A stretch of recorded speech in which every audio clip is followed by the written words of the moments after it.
अस्सलाम वालेकुम and welcome to my YouTube channel M for mathematician.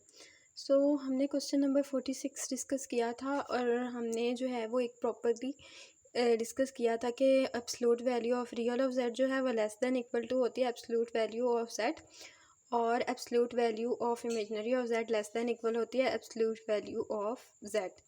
तो हमने ये चीज़ जो है वो डिस्कस की थी। अब हम इसको ब्रेक करके देखते हैं। एक दफ़ा हम absolute value of real of Z less than absolute value of Z देखते हैं, और एक दफ़ा हम देखते हैं absolute value of real of Z is equal to absolute value of Z, and इसी तरह इमेजिनरी के लिए भी देखते हैं। तो देखिए, जो हमने डिटेल्ड किया था उसकी कंक्लूजन में तो हमने बता दिया था कि ये तभी पॉसिबल होगा जबकि हमारे पास जो एक साइड है उसकी लेंथ ज़ीरो हो, और मैंने ये खातरखा डिस्कशन इधर कर दी थी। बट हमने जो डायरेक्ट था सॉल्यूशन उसमें भी हम ये चीज़ प्रॉपर्ली डिस्कस कर लें तो it would be more better. तो देखें, अब हमें पता है कि हर कॉम्प्लेक्स नंबर जेड जो है वो एक राइट एंगल ट्रायंगल फॉर्म करता है कॉम्प्लेक्स प्लेन में। देन हॉरिजॉन्टल ट्रैक जो है वो एब्सोल्यूट वैल्यू या modulus of real of Z होती है, हाइट या वर्टिकल लेग जो है वो absolute value imaginary of Z होती है, एंड ये हाइपोटेनियस जेड मोड होता है अकॉर्डिंगली इसके। तो अब हमारे पास जो थी, क्योंकि हम ये बात डिस्कस कर चुके हैं कि बिकॉज द हाइपोटेनियस है वो हमेशा लॉन्गेस्ट साइड होती है राइट ट्रायंगल की, तो जो इंडिविजुअल लेग्स होती हैं वर्टिकल या हॉरिजॉन्टल वो हमेशा छोटी होती हैं, वो कभी भी एक्सीड नहीं कर सकती। तो इस लाइन के बाद हमने ये चीज़ लिख दी कि इसी वजह से हमारे पास जो एब्सोल्यूट वैल्यू ऑफ एक्स है वो या रियल ऑफ जेड है वो हमेशा लेस देन होगी absolute value of Z, and absolute value of imaginary of Z ये लेस देन होगी एब्सोल्यूट वैल्यू ऑफ जेड। तो अब मैंने बता दिया अगर जेड जो है वो कॉम्प्लेक्स नंबर है, कोई भी एक्स प्लस योटा वाई या ए प्लस योटा भी, तो ये तो लेस देन के केस डिस्कस किया। इक्वल टू का भी डिस्कस कर लेते हैं। अब real of Z, mode of real of Z जो है वो इक्वल होगा मोड ऑफ जेड के अगर imaginary of Z equal to zero हो जाए। कैसे?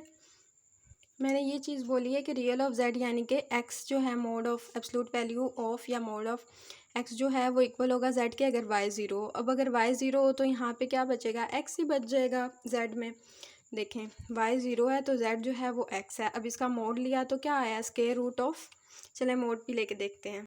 तो देखें, यहाँ पे हमारे पास आ गया ज़ीरो हो गया था वाई, तो ये मोड ऑफ जेड आ गया X square plus zero square, and real of Z तो ऑब्वियसली एक्स है तो square root of X square. अब यहाँ से देखें, ये स्केयर रूट जो है वो स्केयर ऑफ एक्स स्केयर के स्केयर से कैंसिल हो गया यहाँ पर भी, तो X is equal to X.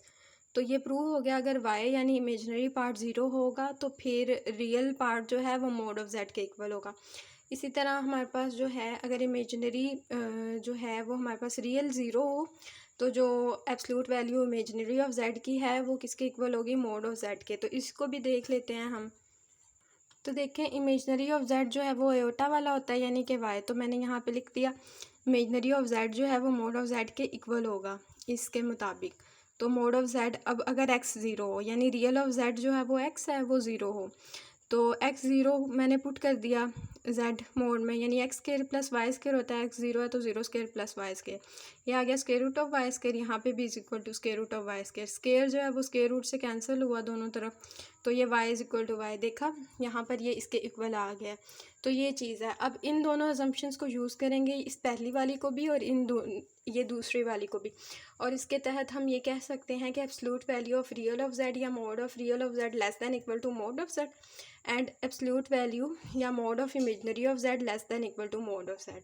तो ये कुछ एडिशन थी क्वेश्चन नंबर 46 में, जो कि हम प्रॉपरली डिस्कस करना चाह रहे थे, बिकॉज ये विदाउट कैलकुलेशन थी तो हमने थ्रू फॉर्मूला इसको कैलकुलेशन किए बगैर प्रूव कर दिया हमने, ज्योमेट्रिकल डिस्क्रिप्शन इसकी दे दी। So this is all about question number 46। Okay, अल्लाह हाफिज़।